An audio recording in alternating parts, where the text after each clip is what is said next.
Today we talk about how can you disable automatic alerts on your Webull app. We go to figure out the solution or know how you can do that on your app. So you just follow this ways, then it's going to work with you. All you have to do, you just go down, click here on menu down here, just click on it. So then it's going to take you to your profile. It's going to show for you like this. Then you click here on settings here. So then you come to next step here, it's going to show for you like this. Then all you have to do now, just click here on massage settings here. Then you come to next step, it's going to show for you like this. You click here on price alerts. You come to next step here, it's going to show for you like this. You come here to automatic alerts, click in this sign or this color.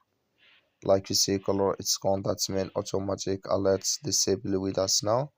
That's all you have to do. Thank you for watching. Don't forget to support us by liking, subscribe.